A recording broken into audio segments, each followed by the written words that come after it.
On है।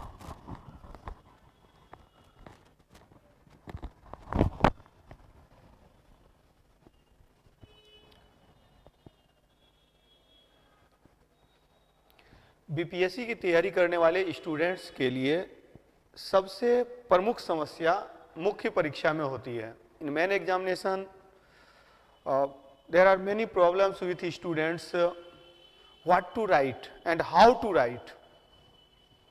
तो we'll discuss on that section, and today's class is based on history of GS mains.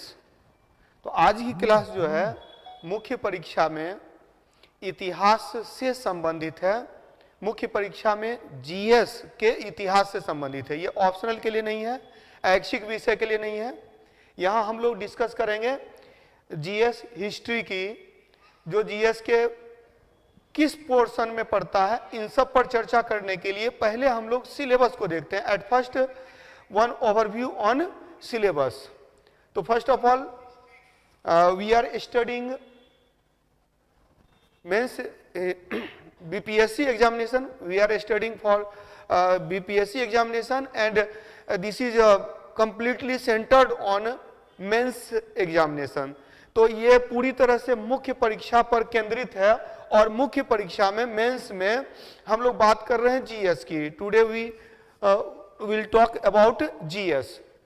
तो सामान्य अध्ययन के सबसे पहले हम लोग पाठ्यक्रम की बात करेंगे, सिलेबस की बात करेंगे और तब हम लोग चर्चा करेंगे। After that we will discuss that where is history, इतिहास कहाँ है, and what is the syllabus of history and what to study, क्या पढ़ना है, क्या अध्ययन करना है, वो हमारा विषय है। तो पहली बात तो यह याद रखेंगे कि बीपीएससी मुख्य परीक्षा में एक हिंदी क्वालिफाइंग होता है जिसमें 100 अंक के प्रश्न होते हैं, जिसमें आपको केवल क्वालिफाई करना है, उसके नंबर जुड़ते नहीं हैं। उसके बाद जहां से आपकी सिलेक्शन का रास्ता तय होता है वो है GS1, GS2 और ऑप्शनल पेपर। तो इस पर काफी चर्चा पहले भी हो चुकी है, रंजीत सर ने भी काफी चर्चा कर चुके हैं, वो भी काफी चर्चा कर चुके हैं। तो हम लोग यहाँ देखेंगे कि जीएस के सेक्शन में इतिहास किस स्थान पर है। In GS section where is history. तो जीएस में दो पेपर हैं। पेपर 1 जिसमें आप लोगों को पढ़ना है आधुनिक भारत का आधुनिक इतिहास, modern history of India, India and Indian culture तथा भारतीय संस्कृति, और यही इतिहास से संबंधित पार्ट है। अब यहां कुछ समस्याएं उत्पन्न होती हैं, देयर आर सम प्रॉब्लम्स। पहली बात तो ये, एक तो आधुनिक इतिहास की बात करता है, मॉडर्न इंडिया की बात करता है, लेकिन साथ ही साथ भारतीय संस्कृति की भी बात करता है। और when we will talk on culture, जब हम लोग कल्चर पर, संस्कृति पर बात करेंगे, तो ये प्राचीन भारत से लेकर from ancient India to modern India, तो प्राचीन से आधुनिक तक इसके सिलेबस में शामिल हो जाएगा। From ancient to modern will be the syllabus. तो इस पर हम लोग अभी चर्चा करेंगे, इतिहास पर चर्चा करेंगे, लेकिन एक बार आप अपने माइंड में सिलेबस को बैठा लीजिए कि क्या है आपका सिलेबस। तो सिलेबस में पेपर 1 में 3 सेक्शन है। एक हिस्ट्री का सेक्शन है, दूसरा नेशनल इंटरनेशनल जो करंट इवेंट्स हैं वो है, समसामयिकी है, और तीसरा है स्टैटिस्टिक, सांख्यिकी। तो सांख्यिकी, विश्लेषण और आरेखन तथा चित्रण, ये सिलेबस में भले है, लेकिन इसमें अभी जो प्रश्न पूछे जाते हैं वो डीआई के प्रश्न होते हैं, डाटा इंटरप्रिटेशन के प्रश्न होते हैं। तो जिसमें कि आप देखेंगे कि यहाँ पर लगभग 72 मार्क्स के क्वेश्चंस जो हैं वो स्टैटिस्टिकल एनालिसिस से आते हैं, जिसमें डीआई से संबंधित 2 क्वेश्चन होते हैं जो अलग अलग सेक्शन में, यानी 5-5 के सेक्शन में बटे होते हैं। तो यह पेपर 1 है। पेपर 1 के बाद पेपर 2 की बात करते हैं हम लोग। तो पेपर 2 में आप लोगों को पॉलिटी पढ़ना है, इकोनॉमी और इकोनॉमिक्स और ज्योग्राफी पढ़ना है, और साथ ही साथ साइंस एंड टेक्नोलॉजी पढ़ना है। और इसी को विस्तार से अगर देखा जाए तो ये पूरा का पूरा जो सिलेबस है यह भारतीय संदर्भ में है, इन इंडियन कॉन्टेक्स्ट। और जब आप बीपीएससी की तैयारी करते हैं तो ये बिहार के संदर्भ में, in context to Bihar also. तो इसमें polity, Indian economy and geography of India, और साथ ही साथ science and technology in the development of science and technology in India. तो भारत में विज्ञान और प्रौद्योगिकी का विकास जो है की भूमिका और प्रभाव है, ये आपका सिलेबस है पेपर 2 का। तो पेपर 1 और पेपर 2 के अंतर्गत जो हम लोग बात करेंगे अभी, वो पेपर 1 की बात करेंगे। और पेपर 1 में आज का जो विषय है वो है इतिहास, हिस्ट्री। और हिस्ट्री के सिलेबस को आप ओवरऑल यानी कि विस्तार से आप समझ सकते हैं कि यह है भारत का आधुनिक इतिहास तथा भारतीय संस्कृति, modern history of India and Indian culture. इसके देखिए ऐसे तो कोई बीपीएससी ने किसी प्रकार का सिलेबस जारी नहीं किया है कि हिस्ट्री में क्या क्या पढ़ना है, लेकिन जितने प्रश्न पूछे गए हैं, जिस तरह से प्रश्न पूछे जा रहे हैं, तो उसके आधार पे हम लोग वर्गीकरण करते हैं। तो on the basis of question bank we classified the syllabus. तो सिलेबस को हम लोग जो वर्गीकृत कर रहे हैं, क्लासिफाई कर रहे हैं, तो वो कर रहे हैं किसके आधार पर? क्वेश्चन बैंक के आधार पर। तो क्वेश्चन बैंक के आधार पर देखिएगा, एक प्रश्न जो है आर्ट एंड कल्चर से, कला एवं संस्कृति से प्रश्न पूछे जाते हैं, फिर ट्राइबल रिवोल्ट से, जनजातीय विद्रोह से, स्वतंत्रता संग्राम सबसे महत्वपूर्ण भाग है, most important part is freedom struggle.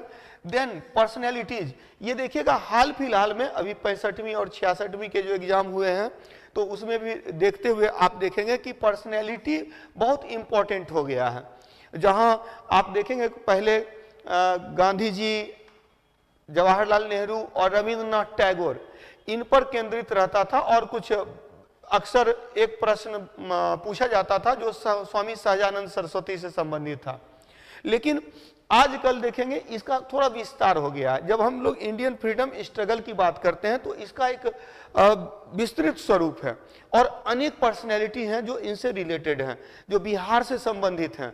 और तब यहाँ आप देखेंगे कि व्यक्तित्व के अंतर्गत आप 1857 के विद्रोह में अगर कुंवर सिंह की भूमिका देखें तो कुंवर सिंह हो गए, तो उसी तरह से किसान आंदोलन में स्वामी सहजानंद सरस्वती की भूमिका है। तो वो दो पर्सनैलिटी तो एकदम कॉमन है जो बीपीएससी में पूछे जाते हैं। There are two common personality, Kunwar Singh and Swami Sahajanand Saraswati. Other than जब स्वतंत्रता संग्राम की बात करेंगे तो इसमें नेशनलिज्म का विकास है, राष्ट्रवाद का विकास है, डेवलपमेंट ऑफ नेशनलिज्म। और नेशनलिज्म के विकास में आप देखेंगे कि 3 फेज है, एक उदारवादी चरण है, फिर उग्र राष्ट्रवादी चरण है, और उसके बाद गांधीवादी चरण है। लिबरल फेज है, फिर उसके बाद एक्सट्रीमिस्ट फेज है, और तब लास्ट में आता है जो एक्सट्रीमिस्ट फेज के बाद गांधीयन फेज। तो ये जो 3 फेज है, तो गांधीयन फेज में गांधी जी से संबंधित अनेक जो आंदोलन है, जो आपका विषय वस्तु है। जब गांधी जी की बात करेंगे तो चंपारण सत्याग्रह से लेकर भारत छोड़ो आंदोलन तक की बात करेंगे, from Champaran Satyagraha to quit India movement. तो इस पर अन्य सभी पहलू पर हम लोग चर्चा करेंगे। लेकिन सबसे पहले तो ये आपके दिमाग में रहना चाहिए कि आर्ट एंड कल्चर की जब बात करेंगे तो यहाँ पर मौर्यन आर्ट, पाल आर्ट, पटना कलम, तो पटना पेंटिंग आर्ट, और इसके अलावा मधुबनी पेंटिंग, तो ये सब सेक्शन है। हालांकि मधुबनी पेंटिंग आप देखेंगे कि सिलेबस में एग्जैक्ट मेंशन नहीं है, या अभी तक प्रश्न भी नहीं पूछे गए हैं। लेकिन जब हम लोग आर्ट एंड कल्चर की बात करते हैं तो अक्सर क्या होता है कि वहाँ पूछे जाने की संभावना रहती है। मैंने पहले भी कहा था, और अभी जो 17-18 साल के पढ़ाई के टीचिंग अनुभव के दौरान मैंने कई बार स्टूडेंट से कहा है कि सिलेबस को आप किसी दायरे में बांध कर मत देखिए। तो सिलेबस को अगर आप कंपैक्ट कर दीजिएगा, बांध दीजिएगा, तो वो आपके लिए समस्या खड़ी हो सकती है। तो problem will be created if you concise the syllabus. Syllabus को कंसाइज मत कीजिए। हाँ, लेकिन एक चीज है कि जो चीजें बार बार पूछी आती रही हैं, और चूंकि सिलेबस किसी प्रकार से मेंशन नहीं है, अब क्या है कि मौर्य कला को लोग पढ़ लेते हैं, पाल कला पढ़ लेते हैं, पटना कलम पढ़ लेते हैं, तो ये तीन चूंकि मेंशन किया हुआ है सिलेबस में थोड़ा सा, तो लोग क्या करते हैं इसी तीन पर फोकस करते थे पहले, और इससे प्रश्न पूछे जाते रहे थे तो प्रश्न बन जाता था। लेकिन अब क्या है कि वेरिएशन है। तो अब जब आर्ट एंड कल्चर की बात करेंगे तो आर्ट एंड कल्चर का डेवलपमेंट अगर बिहार के कॉन्टेक्स्ट में पूछ दिया तो from ancient time to modern time, ये पूरा का पूरा एक सेक्शन पे प्रश्न पूछा जा सकता है। और इसी तरह से जब फ्रीडम स्ट्रगल की बात करते हैं तो from the origin of Congress to till freedom independence, तो स्वतंत्रता, कांग्रेस की स्थापना से लेकर स्वतंत्रता तक प्रश्न पूछे जा सकते हैं। जनजातीय विद्रोह की बात करेंगे तो जनजातीय विद्रोह का पूरा इतिहास एक साथ पूछा जा सकता है।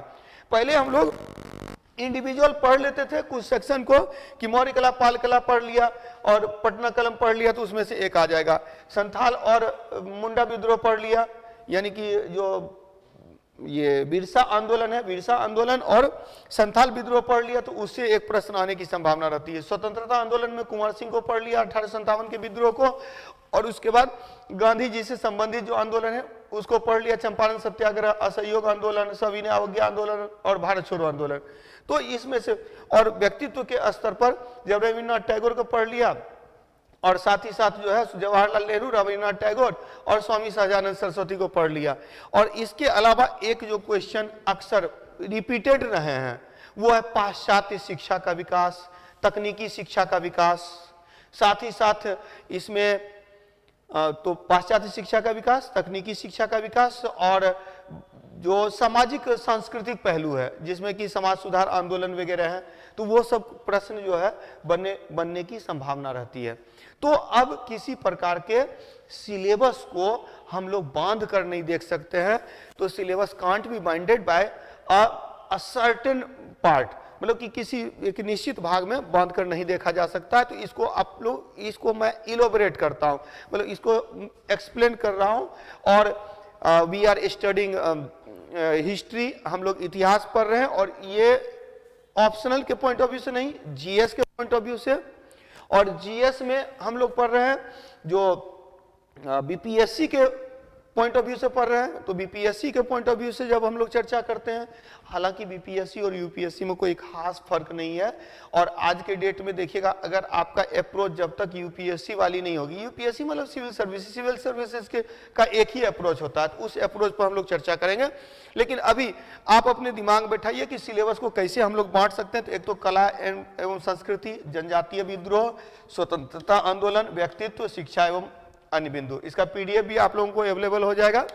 तो इसलिए ज़्यादा से ज़्यादा सीखना है और कैसे आंसर राइटिंग करनी है वो हमारा मुख्य मुद्दा होगा, क्योंकि सिलेबस तो मार्केट में ढेर सारे, सिलेबस से संबंधित किताबें ढेर सारे हैं मार्केट में, जिसमें कि पूरा का पूरा मौर्य कला के बारे में बताया हुआ है, पाल कला के बारे में बताया हुआ है, पटना कलम के बारे में बताया हुआ है, कुंवर सिंह के भूमिका के बारे में बताया हुआ है।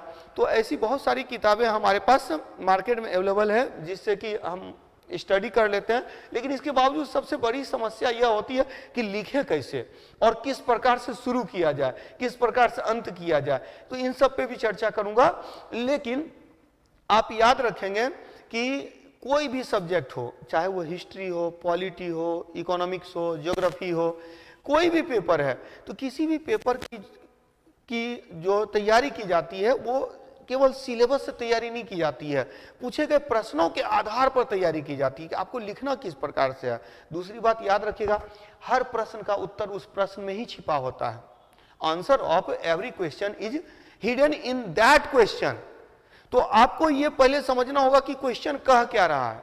अगर आपने ये समझ लिया कि क्वेश्चन क्या कह रहा है तो लिखना आसान हो जाता है। और उसके लिए उस पर भी हम लोग चर्चा करेंगे। लेकिन सबसे पहले यहाँ पर बात करते हैं आर्ट एंड कल्चर की। तो आर्ट एंड कल्चर से क्या क्या प्रश्न पूछे जाते हैं, तो बिहार की कला एवं चित्रकला से प्रश्न पूछे गए हैं, art and painting of Bihar. और इसमें जब हम लोग आर्ट ऑफ बिहार की बात करते हैं तो आर्ट ऑफ बिहार में मौर्यन आर्ट, मौर्य कला, लेटर मौर्यन आर्ट, मौर्योत्तर कला, पाल कला जो कि आप देखेंगे कि राजपूत काल से संबंधित, राजपूत काल में एक पाल वंश है जो भागलपुर और इसके आसपास के क्षेत्र में विकसित होता है, और उसी पाल वंश के अंतर्गत जो कला का विकास हुआ तो पाल कला है। इसके बाद मध्यकालीन स्थापत्य कला की बात करेंगे और मॉडर्न में यूरोपीय स्थापत्य कला की बात करेंगे। तो इसमें जो आपके सिलेबस में जो एग्जैक्ट मेंशन है वो मौर्य कला, पाल कला और पटना कला, ये all these three are mentioned in your syllabus। But मैं हमेशा कहता हूं कि जब भी तैयारी आपकी होनी चाहिए तो तैयारी होनी चाहिए तो कंप्लीट तैयारी होनी चाहिए। जो केबीसी नैनो वाली की बुक में ये स्ट्रक्चर भी बना हुआ है, और साथ ही साथ अभी मुख्य परीक्षा की तैयारी से संबंधित मुख्य परीक्षा में जब आप आंसर राइटिंग करते हैं तो एक आपको एक बेस चाहिए, एक बुक चाहिए, मतलब कि एक आधार चाहिए कि किस तरह से आंसर राइटिंग किया जाए। तो आप केबीसी नैनो को भी फॉलो कर सकते हैं, और उसको ही फॉलो मेंस के स्तर पर आप देखा जाए ना तो एक ऑथेंटिक बुक के रूप में भी पीएससी में उसी बुक को मैंने भी पढ़ा था और बाकी लोग भी ज्यादातर पढ़ते हैं। और देखिए एक आधार तैयार हो गया, आपने देख लिया कि कैसे आंसर लिखा जा रहा है, एक मॉडल आंसर वहां दिया हुआ, और उसके आधार पर आप अपना नोट्स तैयार कीजिए, वो एक बेस हो गया, उसके आधार पर आपको अपना नोट्स तैयार करना है। चलिए तो बात करते हैं हम लोग बिहार की कला एवं चित्रकला में। तो मौर्य कला और पाल कला, इस पर जब हम लोग क्लास स्टार्ट करेंगे, आज चूंकि इंट्रोडक्शन वाली क्लास है तो आज हम लोग पूरी तरह से सिलेबस पर फोकस करेंगे, और सिलेबस पर फोकस करने के बाद फिर नेक्स्ट क्लास से हम लोग स्टार्ट करेंगे कि एक एक सेक्शन को लेकर के काम करेंगे। तो पहला तो हो गया art and painting of Bihar में आपके लिए इंपॉर्टेंट है। हालांकि मौर्योत्तर कला जब कंप्लीट पूछा जाएगा कि बिहार में कला एवं चित्रकला के विकास पर प्रकाश डालें, इस तरह के प्रश्न पूछे जा सकते हैं, क्योंकि आपकी क्रिएटिविटी बहुत महत्वपूर्ण होती है मुख्य परीक्षा में। आप कितना क्रिएटिव है, आपने जो पढ़ रखा है उसको आप किस तरह से प्रेजेंट कर सकते हैं। तो जब इस तरह से पूछा जाए तो आप क्या कीजिएगा, ये कंप्लीट 2 सेक्शन में बांट करके बिहार के कला और बिहार चित्रकला के अंतर्गत आप इसको एक्सप्लेन कर सकते हैं, art of Bihar and painting of Bihar के अंतर्गत। और जब पेंटिंग ऑफ बिहार की बात करते हैं तो पटना कलम मोस्ट इंपॉर्टेंट, इसके अलावा आप देखिएगा मधुबनी पेंटिंग है, मधुबनी चित्रकला है, इसके अलावा भागलपुर और उसके आसपास के क्षेत्र में मंजूषा शैली, मंजूषा आर्ट एंड सांझी आर्ट, ये सांझी कला शैली जो है पटना और इसके आसपास विकसित होती है। तो यह ओवरऑल जब क्वेश्चन पूछे जाएंगे तो ये तो इतना देखिए, इस तरह से स्ट्रक्चर बना करके एक एक को आप एक्सप्लेन कर दीजिए और आपके अच्छे आंसर तैयार हो जाएंगे। और सबसे बड़ी बात है कि शुरुआत कैसे करें, लास्ट में हम लोग चर्चा करेंगे कि इंट्रोडक्शन में क्या लिखना है, मेन पार्ट में क्या लिखना है, कंक्लूड कैसे करना है, इस पर लास्ट में हम लोग चर्चा करेंगे। चलिए तो बिहार की कला एवं चित्रकला यह सेक्शन है। हाँ बिल्कुल बिल्कुल, प्रीवियस ईयर्स वाला जो बुक लेना है, और प्रीवियस ईयर्स वाली जो बुक है ना वो अभी नई वाली आ गई है जिसमें कि 2021 तक के क्वेश्चंस हैं, 1993 से 2021 तक के क्वेश्चंस का जो आंसर दिया गया, मॉडल आंसर दिया गया है, तो उसको लेना है। चलिए तो नेक्स्ट देखते हैं। तो पहली जो बात हम लोगों ने की आर्ट एंड कल्चर से रिलेटेड की। अब दूसरी बात हम लोग करेंगे ट्राइबल रिवोल्ट की, जनजातीय विद्रोह की। अब जनजातीय विद्रोह, अब देखिएगा, it was also a part of freedom struggle, यह भी जो था स्वतंत्रता संघर्ष का ही भाग था। लेकिन इसमें क्या है कि बिहार झारखंड के अंतर्गत 2 विद्रोह है जिससे जो महत्वपूर्ण हो जाते हैं, जिसका इंपैक्ट बिहार के ऊपर है। तो इससे कंटिन्यूअस प्रश्न पूछे गए हैं।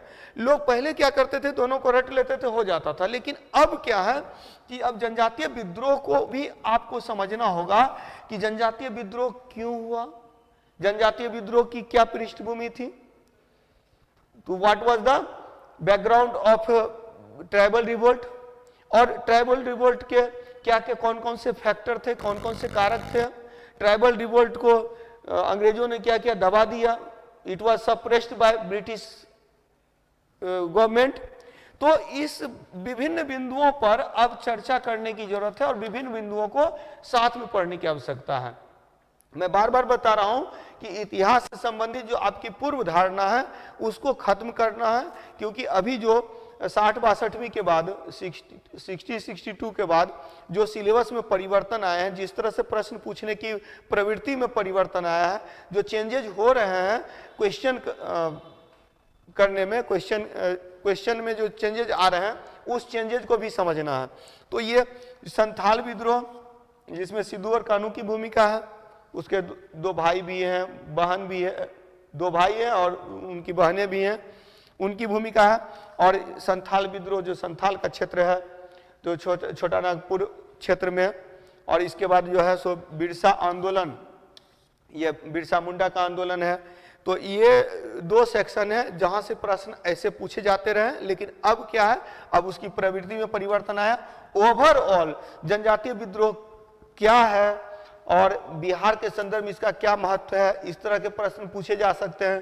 तो अब विस्तार से पढ़ने की जरूरत है। पहले पीटी आपके लिए इस संदर्भ में पीटी का इंपॉर्टेंस कम था, लेकिन अब क्या है कि पीटी की क्लास जो है वो मेंस के लिए बहुत इंपॉर्टेंट हो गई है, क्योंकि जनजातीय विद्रोह की एक लंबी श्रृंखला है। आप देखेंगे जनजातीय विद्रोहों ने और नागरिक विद्रोहों ने 1857 के विद्रोह की पृष्ठभूमि तैयार की, लेकिन जनजातीय विद्रोह 2 है। एक है 1857 के विद्रोह के पहले और दूसरा क्या है 1857 के विद्रोह के बाद। जब आप उलगुलान की बात करेंगे, बिरसा मुंडा की बात करेंगे, 1899 की बात करेंगे, तो ये 1857 के विद्रोह के बाद के जनजातीय आंदोलन है। और एक जनजातीय आंदोलन इसी तरह से अगर देखा जाए कृषक आंदोलन भी का भी वही स्वरूप है। कृषक आंदोलन भी 1857 के विद्रोह के बाद भी, 1857 के विद्रोह के पहले भी है। तो ये आप लोगों को समझना है कि जनजातीय विद्रोह जो हुए थे, जनजातीय विद्रोह देखिए, जनजाति लोग क्या है, जनजाति लोगों की अलग एक संस्कृति है। हाँ बिल्कुल बिल्कुल, इसका इंग्लिश में भी, हाँ बिल्कुल, इसका पीडीएफ आप लोगों को मिल जाएगा, पीडीएफ अवेलेबल है और वो ग्रुप में डाल दिया जाएगा। तो जनजातीय विद्रोह की जब बात करते हैं, tribal, when we talk about tribal revolt, in tribal revolt 2 revolts are important, Santhal revolt and Birsa movement.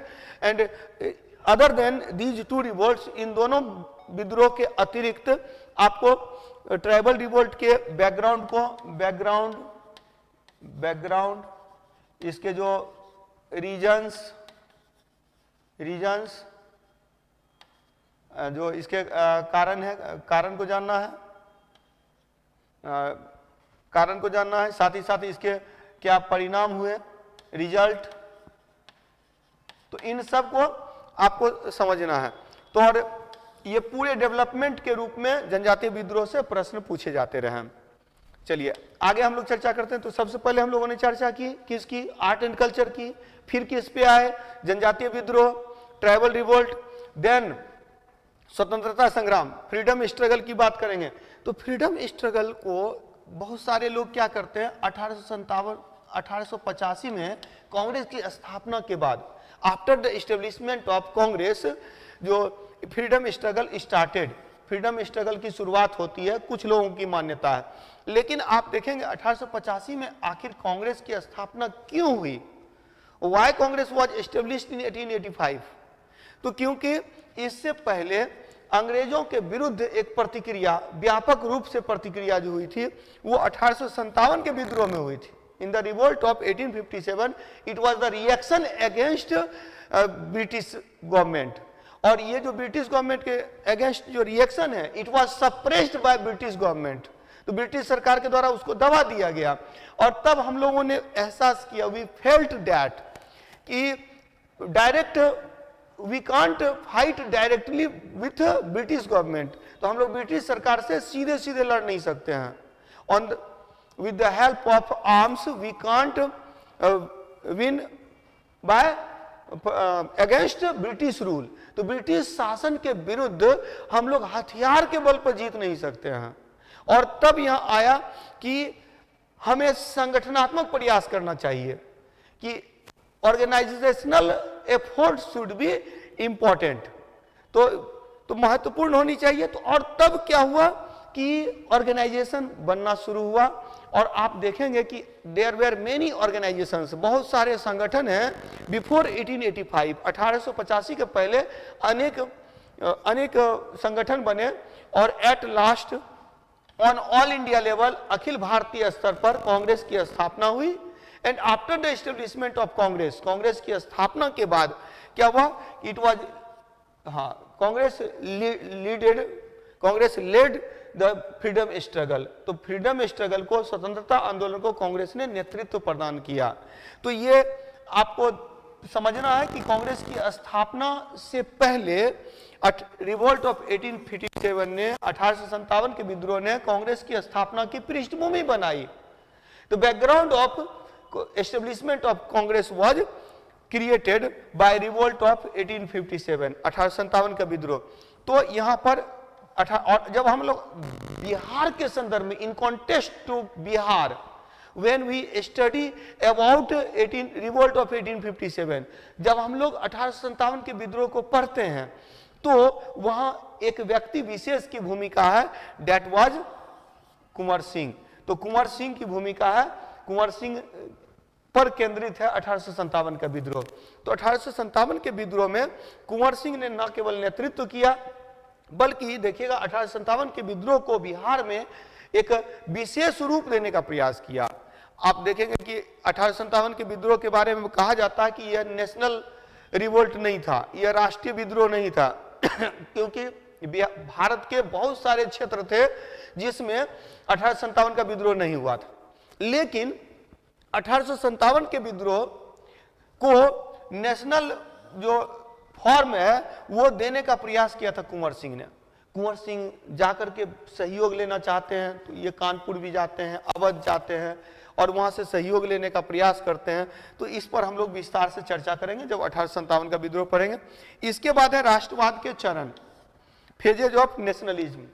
पहला तो एक चीज याद रखिएगा कि पहले सिलेबस में इस तरह से सिलेबस में हम लोग एक्सप्लेन नहीं करते थे राष्ट्रवाद को, लेकिन 60-62 में 60-62वीं से जब प्रश्न पूछे गए तो राष्ट्रवाद के विकास पर एक प्रश्न पूछा गया, तब यह इंपॉर्टेंट सेक्शन हो गया। राष्ट्रवाद का मतलब क्या है कि एक विशेष क्षेत्र के लोग, मतलब यह एरिया है, यह रीजन है, एंड इन दिस रीजन, इस क्षेत्र में जो भी लोग हैं वो अपने आप को इस एरिया का पार्ट मानते हैं। तो यही हो जाता है कि यह जो क्षेत्र है इसको देश के रूप में नहीं बल्कि राष्ट्र के रूप में जाना जाता है और यही राष्ट्रवाद की भावना है। तो जब देश को राष्ट्र के रूप में, when country is mentioned as nation and all the people of that area, that region, that country think that we are a part of nation, that feeling is called nationalism. तो इसी को राष्ट्रवाद कहते हैं। राष्ट्रवाद क्यों कहते हैं? जब किसी देश के किसी देश को राष्ट्र के रूप में स्वीकार किया जाता है और इस राष्ट्र के प्रति सभी लोग अपनी वफादारी प्रदर्शित करते हैं तो इसी को राष्ट्रवाद कहा जाता है। और यह भावना कि हम लोग भारतीय हैं, क्योंकि अभी भी आप देखेंगे कि जब बात आती है राष्ट्रभाषा की बात आती है, नेशनल लैंग्वेज की बात आती है, तो साउथ के जितने भी स्टेट्स हैं तो वो हिंदी को राष्ट्रभाषा के रूप में स्वीकार करने से कतराते हैं। They don't accept Hindi as a national language. तो ये स्वीकार नहीं करते हैं कि हिंदी को राष्ट्रभाषा के रूप में। तो ये जो फीलिंग है, यही फीलिंग कहीं ना कहीं क्षेत्रवाद को बढ़ावा देता है। This feeling encourage the regional concept. जो रीजनल कॉन्सेप्ट है, क्षेत्रवाद की भावना, रीजनलिज्म है, उसको डेवलप करता है, क्षेत्रवाद को बढ़ावा देता है। लेकिन यहीं पर आप देखेंगे कि जब सारे लोग अपने आप को पूरे देश का भाग मानने लगते हैं तो इसी को राष्ट्रवाद कहते हैं, इसी को नेशनलिज्म कहते हैं। और नेशनलिज्म की भावना का विकास जो होता है वो कांग्रेस की स्थापना के बाद होता है, आफ्टर 1885 होता है। तो before 1885 it was the background of creating nationalism, जो कॉन्सेप्ट ऑफ नेशनलिज्म। तो राष्ट्रवाद की भावना, राष्ट्रवाद की अवधारणा की पृष्ठभूमि का निर्माण होता है 1885 के पहले। एंड आफ्टर 1885, 1885 के बाद जो राष्ट्रवाद का विकास हुआ, तो इस राष्ट्रवाद के विकास के अनेक चरण हैं। There were many phases of development of nationalism. और इस फेजेज में जब बात करते हैं तो 3 प्रमुख फेज है जिस पर चर्चा शुरू में भी किया था हम लोगों ने। उदारवाद, यानी कि एक हो गया उदारवाद, तो उदारवाद का मतलब हो गया लिबरल, तो ये एक लिबरल हो गया।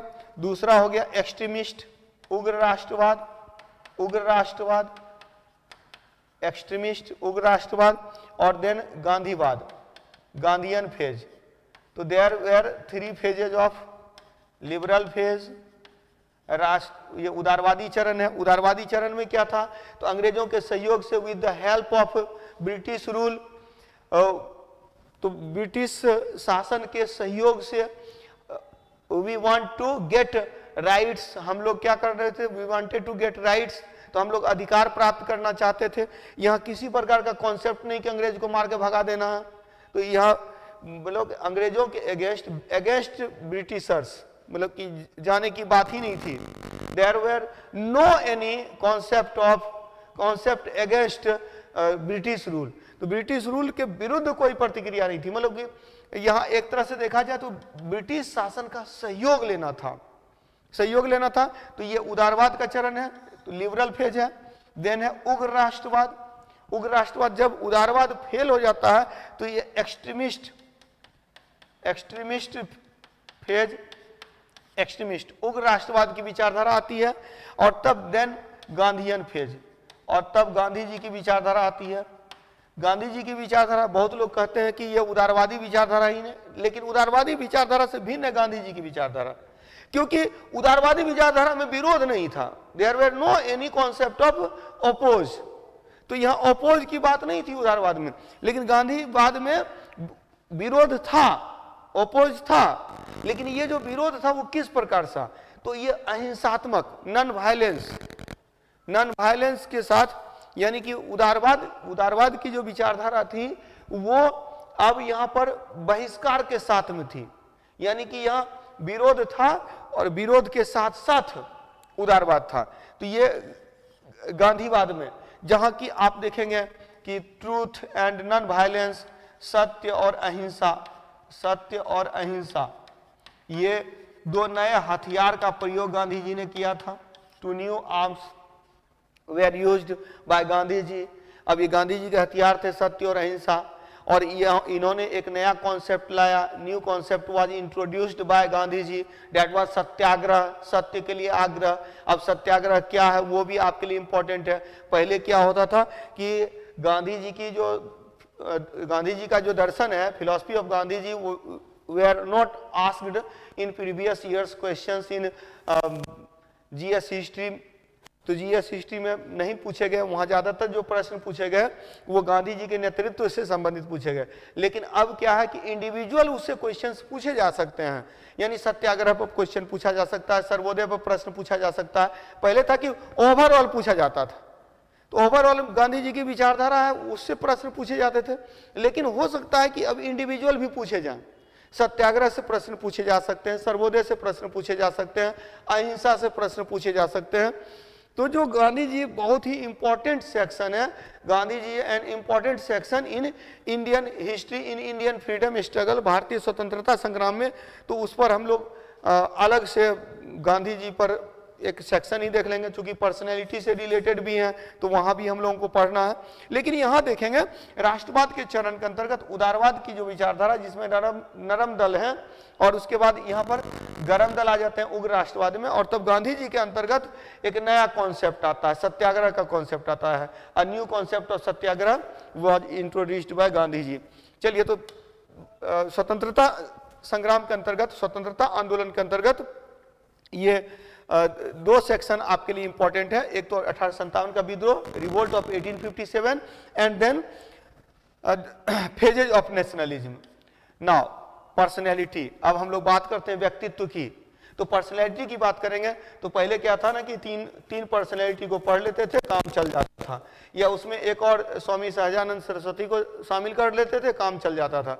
लेकिन अब देखिए हाल फिलहाल के जो एग्जामिनेशंस हुए हैं बीपीएससी के, तो in these examinations question were asked from Jayaprakash Narayan, Subhash Chandra Bose and Ram Manohar Lohia.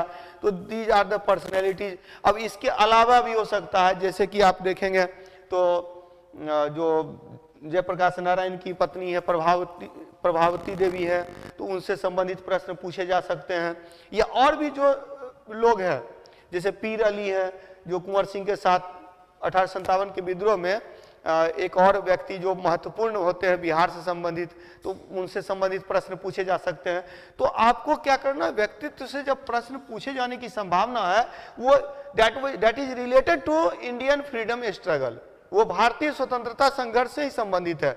यहाँ आर्ट एंड कल्चर वाला पार्ट नहीं। हालांकि आप देखेंगे कि आपका पड़ोसी राज्य जो झारखंड में जो प्रश्न पूछे जा रहे हैं, तो वहां क्या है कि भारतीय संस्कृति में कुछ प्रश्न जो पूछे गए हैं, जो आश्रम व्यवस्था से पूछा गया है। फिर आप देखेंगे कि उसमें जो 4 वर्ण, वर्ण व्यवस्था जो है उससे प्रश्न पूछे गए हैं। तो इंडियन कल्चर से रिलेटेड एंशिएंट इंडिया के भी बहुत सारे पार्ट हैं जो वैदिक पीरियड से रिलेटेड है, वहां से प्रश्न पूछे गए हैं। तो हम लोगों को इसको भी ध्यान में रखना है कि क्योंकि भारतीय संस्कृति भी इसमें शामिल है। Indian culture is also included in your syllabus. जब आपके सिलेबस में, जब आपके पाठ्यक्रम में इंडियन कल्चर है, भारतीय संस्कृति है, तो भारतीय संस्कृति के बहुत सारे पक्ष हैं। जैसे 16 संस्कार होते थे, जैसे वर्णाश्रम व्यवस्था होती थी, जैसे जो आप देखेंगे कि अर्थ, और भी कुछ कुछ जो कल्चर से रिलेटेड पॉइंट्स हैं, वहां से प्रश्न पूछे जाने की संभावना रहेगी। There will be possibilities. तो उसको भी ध्यान में रखना है, क्योंकि अब सीधे सीधे रट्टा मार करके बीपीएससी निकाल देने का कॉन्सेप्ट जो है ना, वो खत्म हो चुका है। तो आपको एक कॉन्सेप्ट बनाना पड़ेगा कि आप उस पर कभी भी किसी भी टॉपिक पर, और एक चीज मैं बता रहा हूं, कई बार क्या होता है कि हम लोग एग्जाम में जा करके अचानक से वो प्रश्न देखते हैं और उस पर लिखते हैं। तो आप में ये शैली भी डेवलप होनी चाहिए कि अचानक से पूछे गए प्रश्न पर कैसे लिखना है। तो उसके लिए जो राइटिंग की प्रैक्टिस बहुत इंपॉर्टेंट है। और एक चीज है कि ये जो टीचर लिखाते हैं और आप लिखते हैं, तो ये जो फंडा है इसको खत्म कर दीजिए। क्योंकि जब मैं किसी क्वेश्चन का आंसर आपको लिखाऊंगा तो वो आपका आंसर थोड़े ना होगा, वो तो मेरा आंसर होगा। तो अब मेरे आंसर को आप रट के जाइएगा और वैसे ही क्वेश्चन नहीं पूछा तो आप बोलिएगा कि सर तो ऐसा पढ़ा दिए और इस तरह से क्वेश्चन आ गया।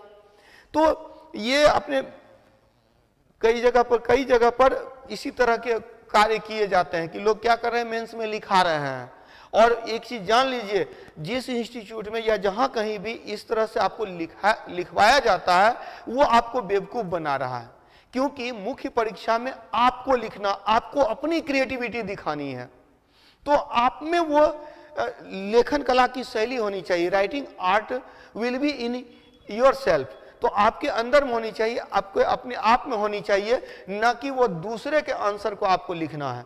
तो इसीलिए मैं बोल रहा हूं कि प्रॉपर वे में आपको पढ़ना पड़ेगा। गांधी जी के बारे में पढ़ लेंगे, जवाहरलाल नेहरू के बारे में पढ़ लेंगे, रविन्द्रनाथ टैगोर, डॉक्टर राजेंद्र प्रसाद, स्वामी सहजानंद सरस्वती। और चूंकि स्वामी सहजानंद सरस्वती की बात जब करते हैं, when we talk about Swami Sahajanand, then peasant movement is also important है। तो किसान आंदोलन भी यहाँ इंपॉर्टेंट है। तो फार्मर्स ने क्या किया, किसानों ने जो आंदोलन किया उसका नेतृत्व किया था स्वामी सहजानंद ने। बिहार से ये प्रारंभ करते हैं और ऑल इंडिया लेवल पर किसानों का नेतृत्व करते हैं।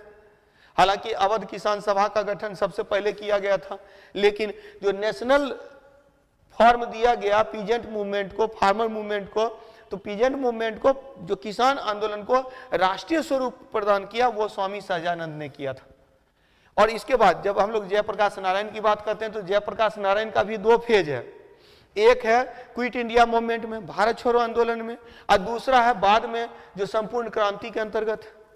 तो आपको ये दोनों स्तर पे, जब समाजवादी विचारधारा के अंतर्गत समाजवादी विचारधारा का विकास होता है, तो कांग्रेस में समाजवादी विचारधारा, इन कांग्रेस जो socialist ideology was introduced by Jayaprakash Narayan. Jayaprakash Narayan के द्वारा समाजवादी विचारधारा को प्रस्तुत किया गया कांग्रेस के अंतर्गत, और बाद में जयप्रकाश नारायण को केंद्र में रख करके उनके नेतृत्व में एक संपूर्ण क्रांति बिहार में होती है और इसी के प्रोडक्शन एक तरह से देखा जाए, इसी के जो आफ्टर दैट संपूर्ण क्रांति के बाद ही आप देखेंगे कि लालू जी या फिर नीतीश जी या फिर उस समय तो पूरे देश में मूवमेंट चल रहा था ना, जो मोदी जी वगैरह जितने भी जो शीर्षस्थ नेता आज हैं वो सभी संपूर्ण क्रांति की ही एक तरह से देखा जाए, संपूर्ण क्रांति जो बिहार में हुआ था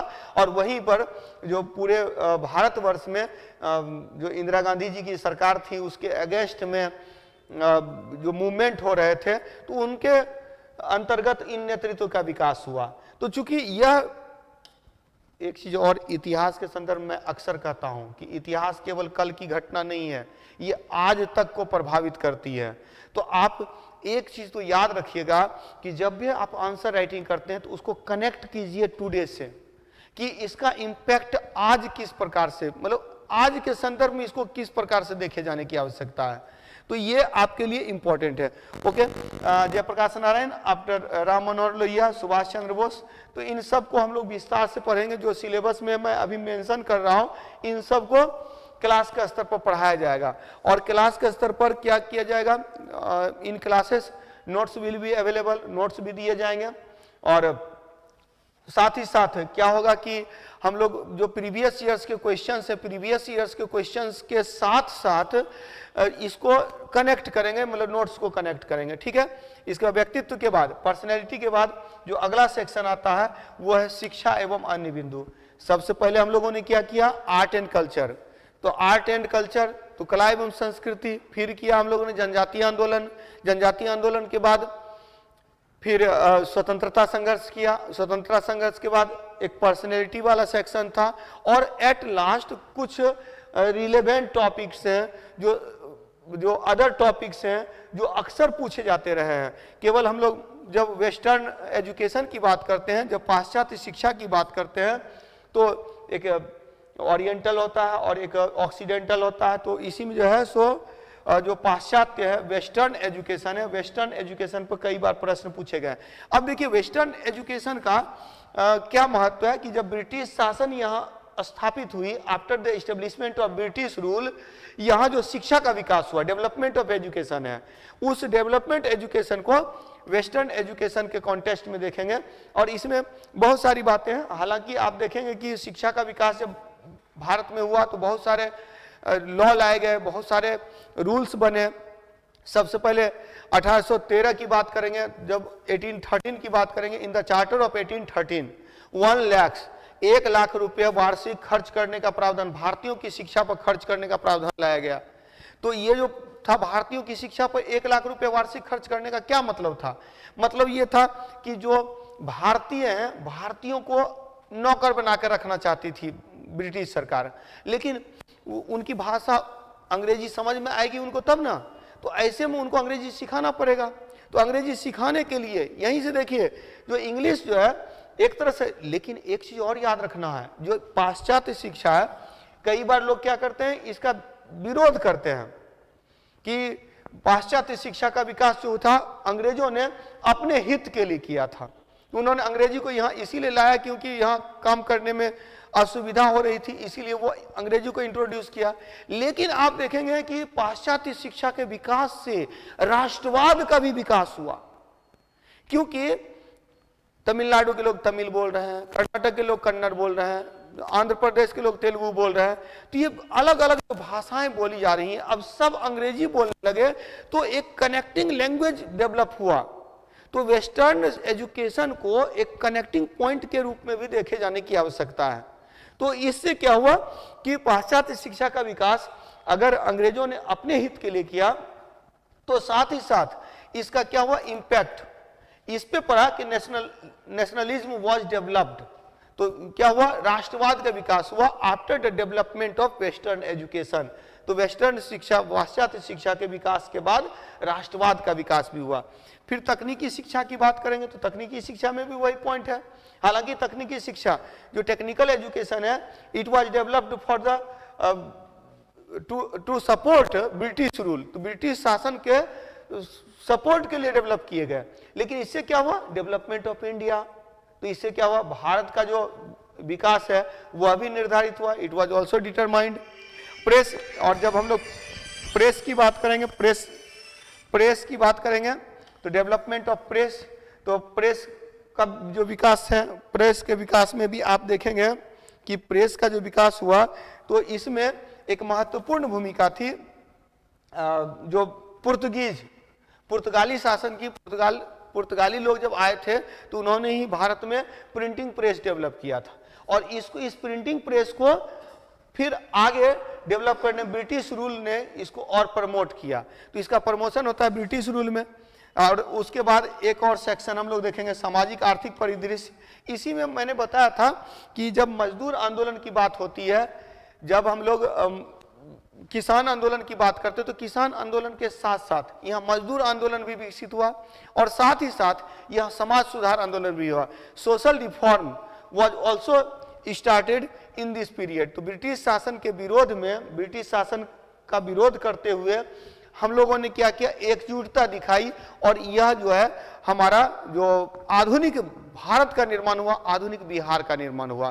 तो जब हम लोग बीपीएससी में इतिहास का सिलेबस पढ़ते हैं, syllabus of history in BPSC, तो it can be divided into 5 parts. तो इसको हम लोगों ने 5 भागों में बांट लिया है। तो ये तो 5 भाग आपके दिमाग में रहने चाहिए, क्योंकि किसी भी सब्जेक्ट को पढ़ने के लिए उसको जानना जरूरी है। तो to study any subject you have brief knowledge of that subject. तो आपके पास उस सब्जेक्ट का एक संक्षिप्त नॉलेज रहना चाहिए, ज्ञान रहना चाहिए। और साथ ही साथ क्या है कि सिलेबस कई बार क्या है, क्लेरिफाई नहीं किया हुआ है। क्योंकि यूपीएससी के स्तर पर आप देखेंगे तो कई चीजें क्या होती हैं, क्लियर होती हैं कि यहाँ ये चीज पूछे जाने हैं, और यूपीएससी कई जगहों पर चीजों को क्लियर कर देता है। लेकिन या इसी तरह से अगर देखें तो बाकी राज्यों में भी आप देखेंगे कि वहाँ सिलेबस थोड़ा क्लियर किया हुआ है, लेकिन हमारे यहाँ सिलेबस पूरी तरह से क्लियर नहीं है। हालांकि सिलेबस में मुख्य रूप से यही दिया हुआ है कि भारत का आधुनिक इतिहास एवं भारतीय संस्कृति, यही आपका सिलेबस है। अब आप पहले इसको गाइड कीजिए, उसके बाद फिर इस पर अपने नोट्स तैयार कीजिए, और उस नोट्स को तैयार करने में मैं आपकी क्या मदद करूंगा वो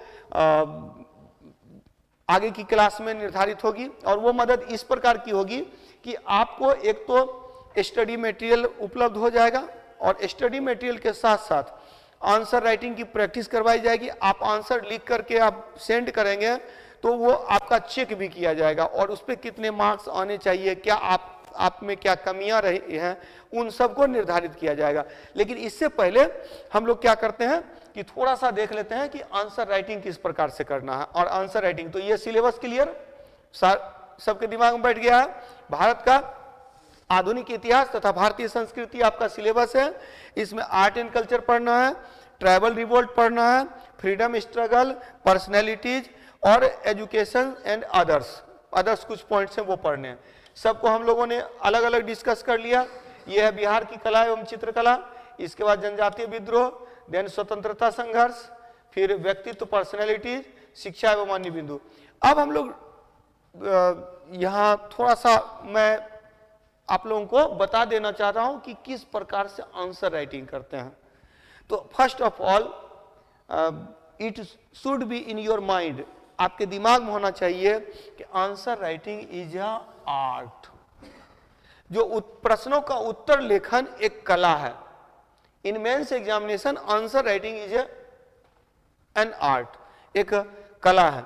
अब इसमें है कि इस कला को आप कितना, आपकी दक्षता इसमें कितनी है, what is the capacity of your in writing. तो राइटिंग में आपकी क्या क्षमता है, उसका निर्धारण करने के लिए पहले तो आपको कुछ बिंदुओं पर विचार करना होगा। There are certain points on which you have to focused, तो उस पर फोकस करना है, and that is very essential, बहुत ही अनिवार्य है। तो मुख्य परीक्षा में प्रश्नोत्तर लेखन एक कला है। The answer writing of question in mains examination is an art. In this art, इस आर्ट में, इस कला में दक्षता हेतु तो जो आपके कौशल के लिए कुछ बिंदुओं पर विचार करना अनिवार्य है। This is essential to focused on some points. और वो पॉइंट्स कौन है? तो पहली बात तो ये याद रखिएगा कि जब मेंस एग्जामिनेशन के दो पार्ट हैं, in mains examination there are two parts, one is optional paper, एक वैकल्पिक विषय है, इन विच जिसमें 6 प्रश्नों के उत्तर देने होंगे, उसमें 6 प्रश्नों के उत्तर देने रहते हैं। In mains examination in optional paper there are 6 questions you have to write out of 12 questions. तो 12 प्रश्नों में से 6 प्रश्नों के उत्तर देने होते हैं।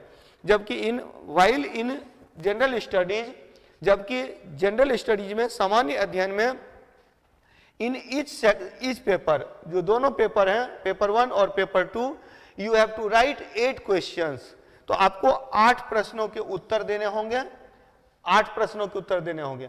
और उसमें कितने क्वेश्चंस रहेंगे वो थोड़ा सा वेरी करता है, कभी कभी क्वेश्चन की संख्या घट बढ़ भी सकती है, लेकिन जनरली याद रखिएगा कि इन ऑप्शनल पेपर वस्तुतः वैकल्पिक विषय के प्रश्न के 2 भाग होते हैं। जो ऑप्शनल पेपर है, in optional paper there are 2 parts, 2 भाग होते हैं। इन ईच पार्ट, दोनों भागों में 6 प्रश्न होते हैं। Each part has 6 questions, 6 questions होते हैं। इन विच, जिसमें 3 प्रश्नों का उत्तर देना है। कि आप ऐसा नहीं कर सकते हैं कि एक ही भाग से 6 क्वेश्चन लिख दिए, आपको दोनों भाग से 3 प्रश्नों के उत्तर देने हैं। 3 questions will be selected from each section, दोनों सेक्शन से, जिसमें से कुल 6 उत्तर देना है। तो 6 should be answered, 6 question should be answered. तो 6 क्वेश्चंस के आंसर देने हैं। अब है कि इन जीएस सेक्शन, सामान्य अध्ययन में, के प्रश्न पत्र 3 भाग में बटे होते हैं। इन GS section each paper have 3 parts. जो दोनों पेपर हैं, पेपर 1 और पेपर 2, इसके 3 भाग होते हैं। इन दीज 3 पार्ट्स, इन तीनों भाग में क्या होता है कि अच्छा, teach your self book modern का हिस्ट्री मेंस के लिए, हाँ वो भी अच्छी किताब है, टीच योर सेल्फ भी अच्छी किताब है, आप इसको ले सकते हैं। लेकिन जो क्या, हाँ, लेकिन आपके लिए जब आप मेंस में जब आप पढ़ते हैं, तो ये जो केबीसी नैनो वाली किताब है, ये अभी नया एडिशन आ गया, जिसमें कि 1993 से 2021 तक के प्रश्नों का उत्तर दिया हुआ, एक मॉडल आंसर दिया हुआ है। तो आप उस मॉडल आंसर को पढ़ लेंगे और उस मॉडल आंसर के आधार पर मैं जो बता रहा हूं, इस तरह से आप लिखने का प्रयास करें, अपना नोट्स बनाएं। और ज्यादा किताब पढ़ने की जरूरत नहीं है, मार्केट में बहुत सारी किताबें हैं, लेकिन जिस तरह से इसमें जितने भी लोग काम कर रहे हैं, सारे लोग सिलेक्टेड हैं, तो ऑलरेडी उन्होंने एग्जामिनेशन क्वालिफाई किया है, बीपीएससी का एग्जाम निकाला है। तो स्वाभाविक सी बात है कि इसमें जो आंसर है वो आपका एक मॉडल आंसर है, और इससे अच्छी किताब अभी वर्तमान में मार्केट में अवेलेबल नहीं है। ठीक है, तो इस पर हम लोग चर्चा करेंगे। और इसके जितने भी प्रश्न हैं, जितने भी प्रश्न इसमें दिए गए हैं, आप देखिएगा प्रीवियस ईयर्स के क्वेश्चंस हैं। प्रीवियस ईयर्स के क्वेश्चन को सेक्शन वाइज डिफाइन करके इस बुक को डेवलप किया गया है। ठीक है, तो इस पर हम लोग और चर्चा करेंगे, और इसमें मैं बताऊंगा भी किस तरह से आपको इस पर तैयारी करनी है, उसको भी मैं बताऊंगा। जो क्लास में आपको केवल कंटिन्यू रहिए, और एकमात्र किताब काफी है, आप इस बुक को रखिए, और इसके बाद जो क्लास हो रही है प्रॉपर वे में, उस क्लास को कीजिए। हमारे जितने भी यहाँ पर टीचर हैं, रंजीत सर का जो गाइडलाइन है, उस गाइडलाइन के अकॉर्डिंग हम लोग काम करते हैं। और साथ ही साथ जितने लोग हैं, सारे लोग सिलेक्टेड हैं, तो स्वाभाविक सी बात है, उनका अपना अनुभव भी है, उस अनुभव को आपके साथ में शेयर किया जाएगा। ठीक है, तो आगे हम लोग चर्चा करते हैं।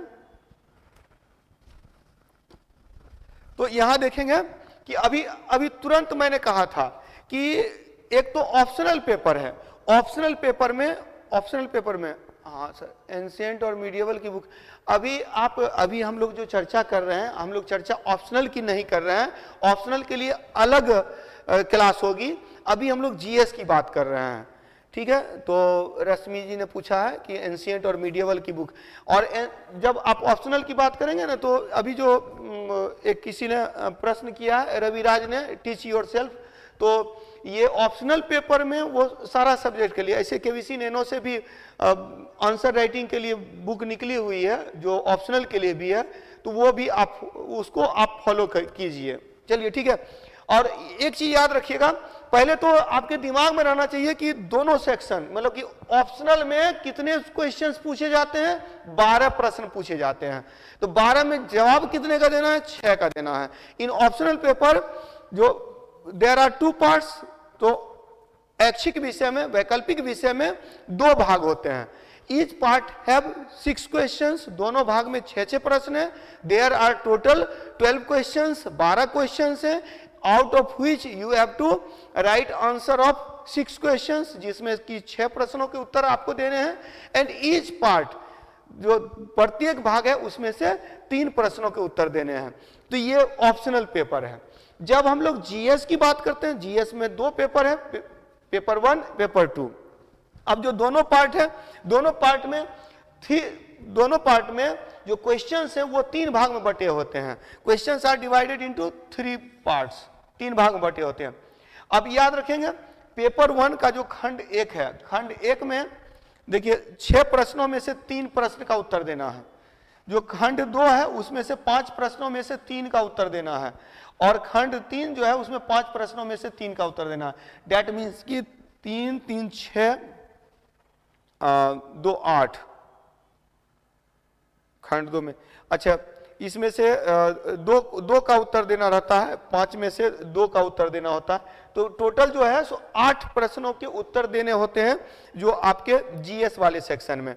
जो तो इसमें से अब क्या है कि ये थोड़ा सा आजकल कभी कभी चेंज भी होता है। जैसे खंड 1 है ना, मैंने बताया कि there are 3 part of GS section. GS section में 3 भाग होते हैं, 3 खंड होते हैं, और 3 खंड में अबाउट 6 5 एंड 5, तो 6 5 11 5 16 प्रश्न पूछे जाने की संभावना रहती थी। ये पहले का एनालिसिस है, आजकल थोड़ा प्रश्नों की संख्या कम भी हो गई है, लेकिन ये है कि प्रत्येक सेक्शन से आपको कम से कम मिनिमम 2 क्वेश्चंस जो होते हैं ना, 2 क्वेश्चन जो है सो लास्ट वाला सेक्शन से, और 3 क्वेश्चन जो है फर्स्ट वाला सेक्शन से आपको करना होता है।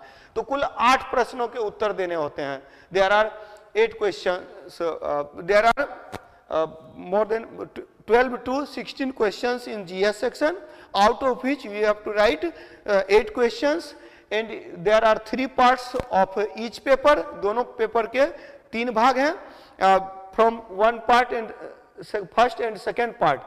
तो पहला और दूसरा पार्ट जो है इसमें आपको 3 क्वेश्चन के आंसर देने होते हैं, और तीसरा पार्ट जो होता है उससे 2 क्वेश्चन के आंसर देने होते हैं। जीएस के लिए हिस्ट्री की कौन सी बुक लेंगे, तो उसमें आपके पास स्पेक्ट्रम की बुक भी आती है, स्वतंत्रता आंदोलन करके, उसको आप फॉलो कर सकते हैं। बहुत सारी बुक है। देखिए, मैं बुक में अक्सर बोलता हूं कि आप मेंस को लेकर के कुछ ज्यादा परेशान हो जाते हैं। इतना परेशान होने की जरूरत नहीं है। क्रिएटिविटी आपकी अपनी होनी चाहिए। केवल एनसीईआरटी में अगर पढ़ लीजिएगा आधुनिक भारत का इतिहास, जो एनसीईआरटी में है बिपिन चंद्रा की, तो वो बुक ही आपके लिए सफिशियंट होगी मेंस के लिए। हाँ, उसके बाद आपके लिए इंपॉर्टेंट है राइटिंग सेक्शन। चलिए ठीक है, तो नेक्स्ट पे आते हैं। तो किसी भी प्रकार का प्रश्न हो, चाहे वो ऑप्शनल का हो, चाहे वो जीएस का हो, any type of questions, either it is the question of optional paper और जीएस, तो आप लिखना क्या है, तो उस पर किन बातों पर ध्यान देना है।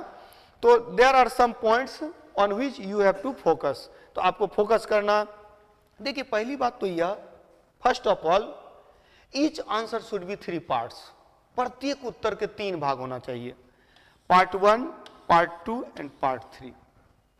Part 1 is introduction. तो पार्ट 1 क्या है, इंट्रोडक्शन है।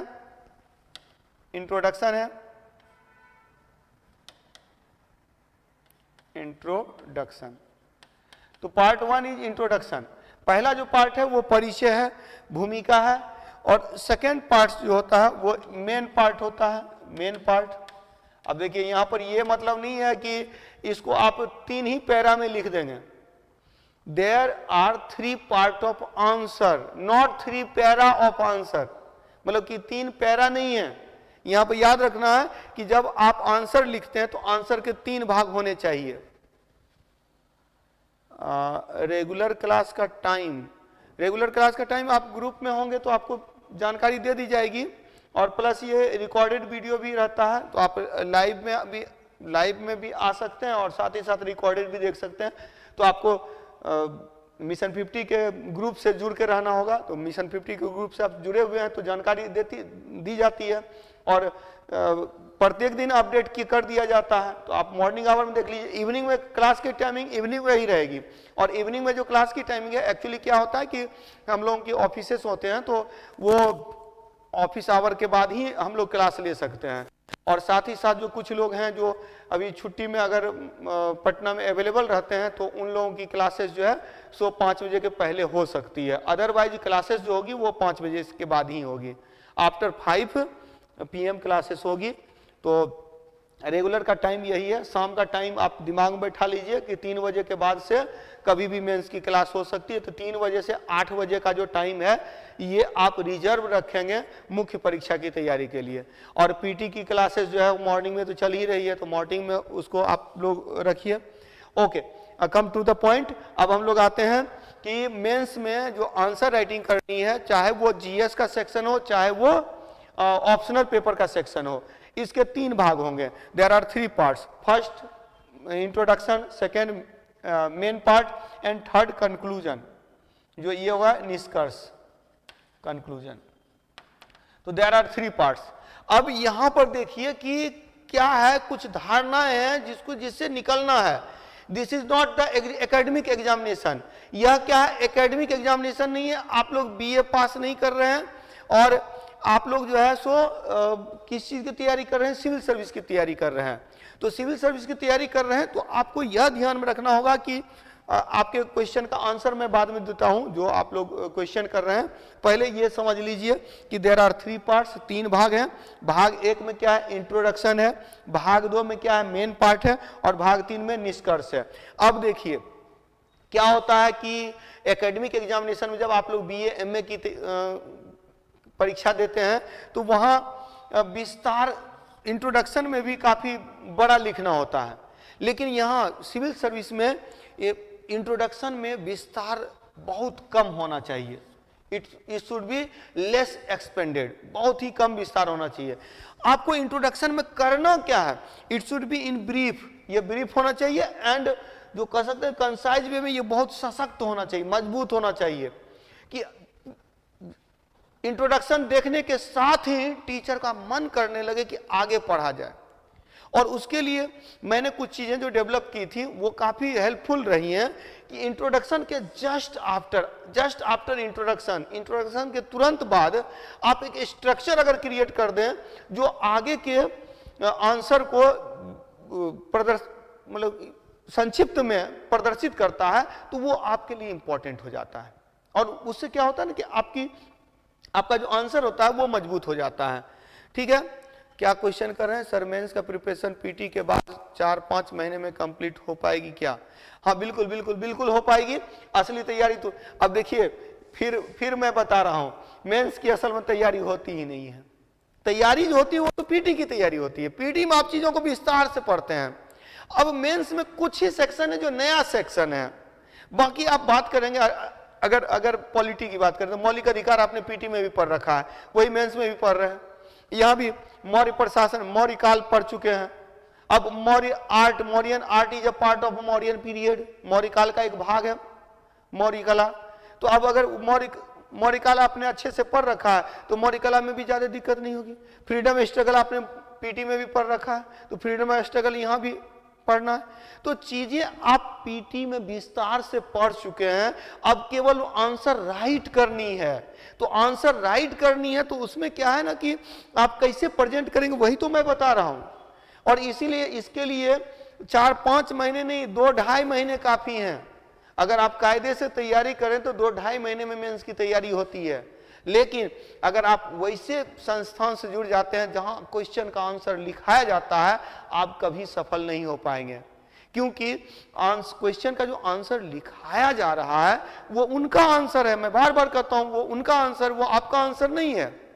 आप पहले पीटी में आपने चीजों को का कॉन्सेप्ट बना लिया है, अब उस कॉन्सेप्ट को प्रेजेंट करना, आपने चीजें अंदर डाल दी हैं, अब इसको निकालना है। कैसे निकालना है उसके लिए मैं बता रहा हूं कि देयर आर 3 पार्ट, 3 भाग हैं। इंट्रोडक्शन, इंट्रोडक्शन में क्वेश्चन को क्लैरिफाई करना चाहिए, यही याद रखिएगा। यहां क्या है ना, प्रश्नों का स्पष्टीकरण, यानी इंट्रोडक्शन देख करके टीचर समझ जाएंगे कि आप प्रश्न को समझे हैं कि नहीं समझे हैं, क्योंकि इंट्रोडक्शन में आपने क्लैरिफाई कर दिया क्वेश्चन को कि क्वेश्चन के अगर 3 भाग हैं तो उस 3 भाग में क्या क्या कहा जा रहा है। जैसे मान ले रहे हैं कि 1857 के विद्रोह में कुंवर सिंह की भूमिका आती है, role of Kunwar Singh in revolt of 1857। तो there are 2 parts, first of all revolt of 1857 and second one is role of Kunwar Singh. तो 2 भाग हैं, एक 1857 का विद्रोह क्या है, दूसरा इसमें कुंवर सिंह की भूमिका क्या है। तो अब इसको क्या करना है कि इसको स्पष्ट करना है, it should B clarified in introduction. तो इसको जो है इंट्रोडक्शन में इसको क्लैरिफाई करना, स्पष्ट करना है। तो आप इसको क्या करेंगे, बताएंगे कि 1857 का विद्रोह क्यों हुआ, और इसमें बिहार में जो कई नेतृत्व हैं जिसमें सबसे महत्वपूर्ण नेतृत्व कौन सा है, तो वो कुंवर सिंह का नेतृत्व है। तो ये हो गया आपका इंट्रोडक्शन। अब इसमें क्या है कि विद्रोह, जो 1857 का विद्रोह हुआ उसमें कुंवर सिंह ने किस प्रकार से विद्रोह का नेतृत्व किया।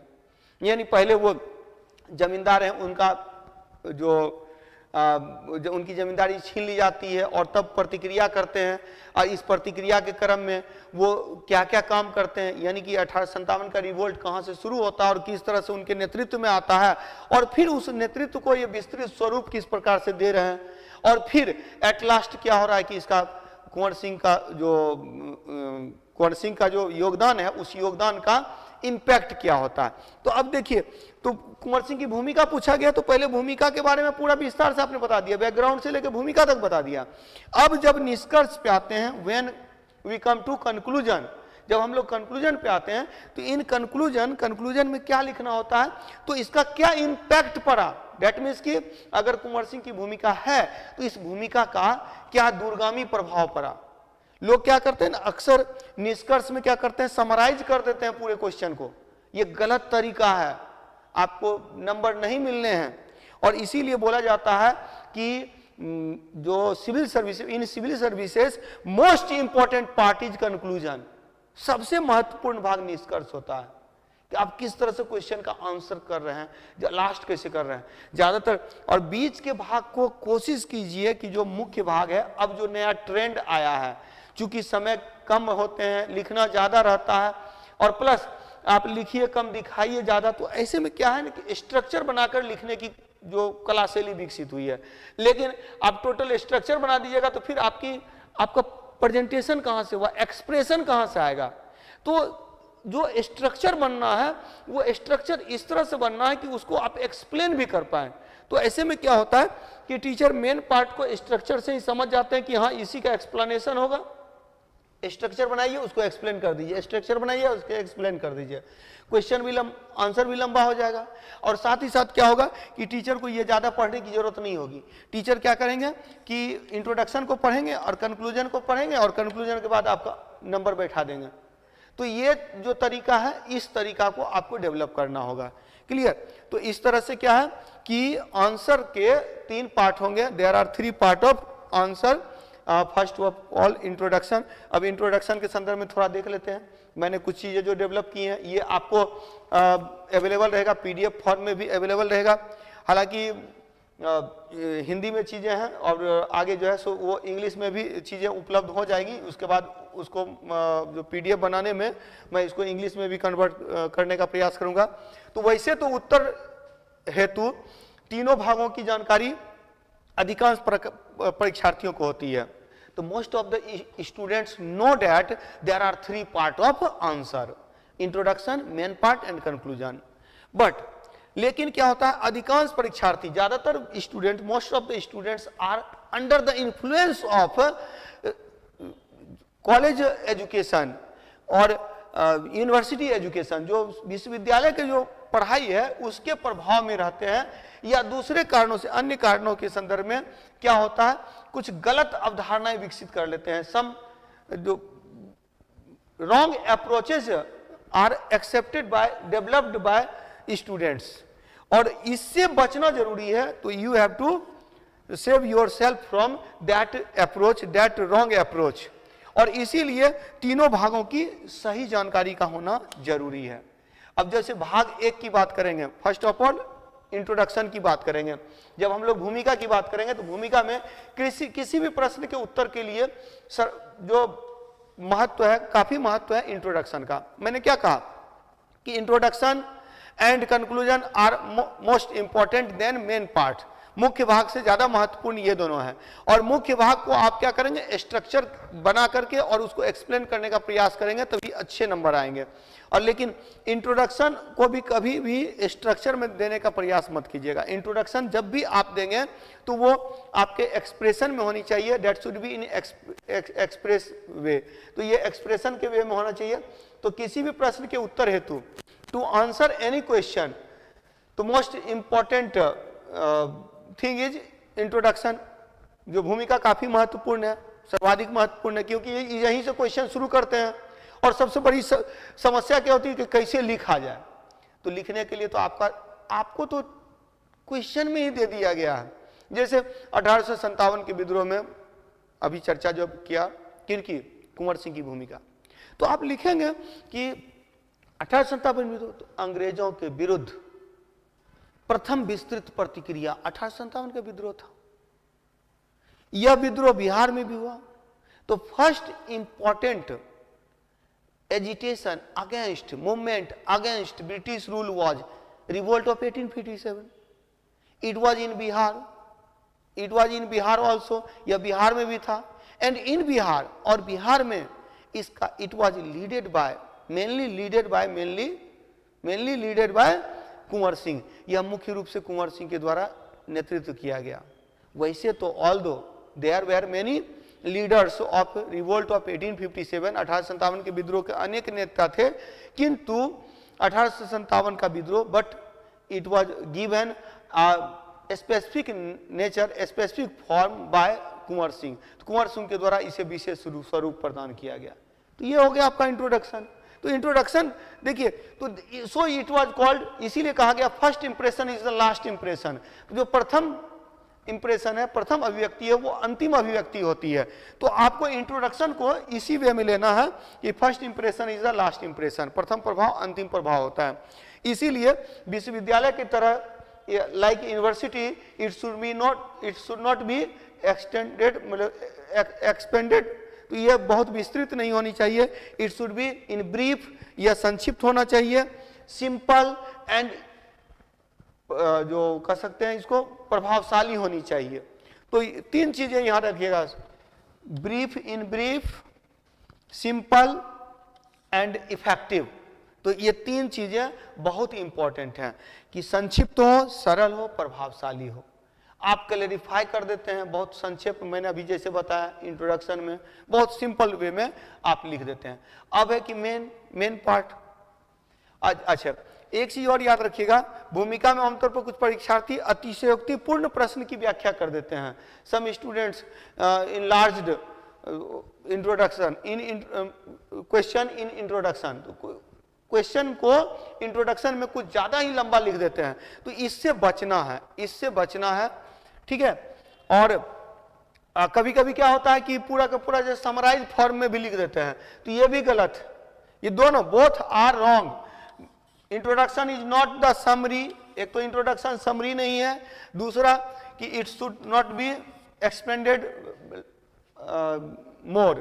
तो ये अधिक, इसको विस्तृत रूप भी नहीं देना है और साथ ही साथ इसको समराइज रूप में भी नहीं लिखना है।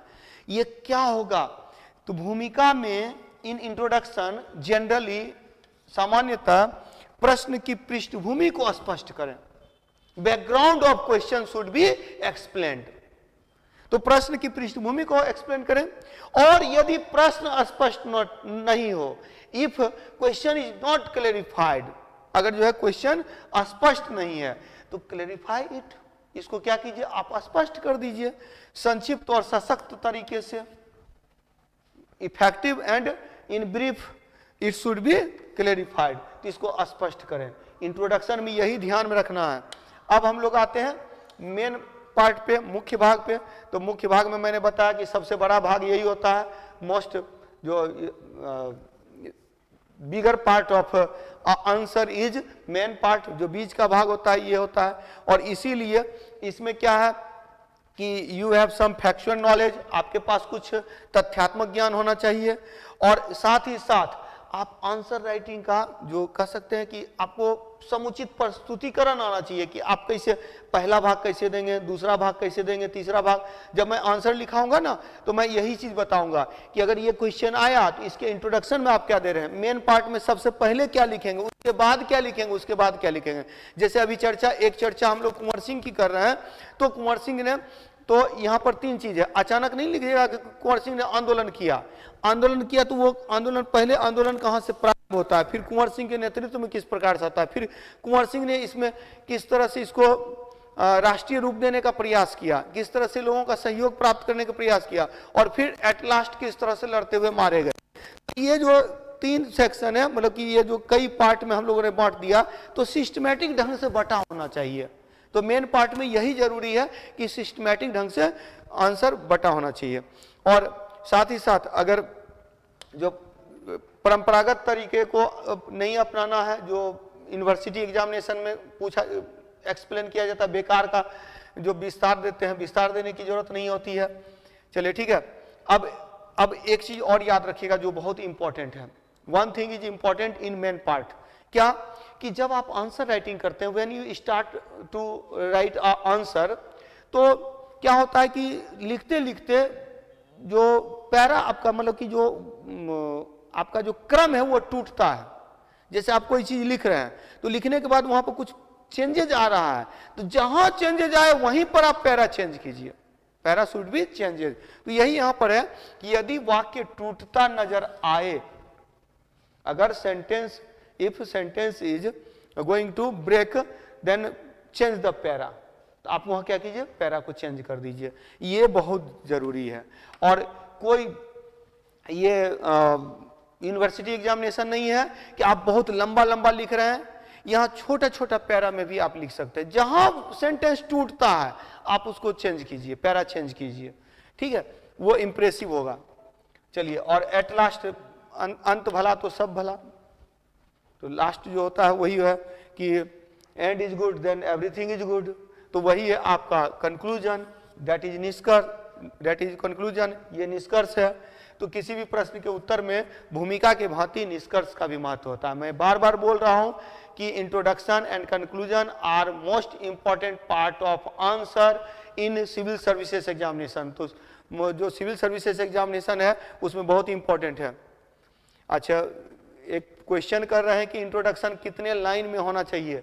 कोई जरूरी नहीं है कि कितने लाइन में होना चाहिए। आप जैसे कि बीपीएससी का जो कॉपी मिलता है तो उस कॉपी में ज़्यादातर, मैं तो 6-7 लाइन से ज़्यादा नहीं लिखता था, तो 6 to मैक्सिमम 5 to 6 लाइन्स, तो 5 से 6 लाइन में आप लिख दीजिए।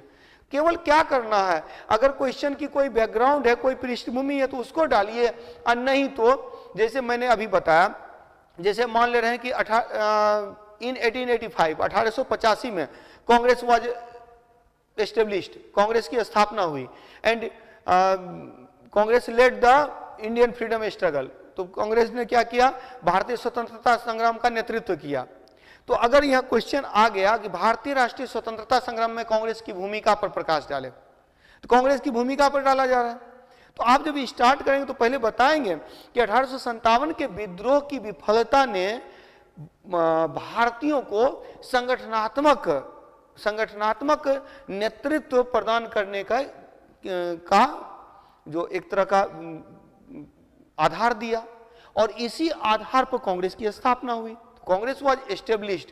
तो after the failure of revolt of 1857, तो 1857 के विद्रोह के फेल्योर होने पर कांग्रेस की स्थापना की पृष्ठभूमि में background of establishment of Congress was constructed, created. तो ये आपका इंट्रोडक्शन में आ जाएगा।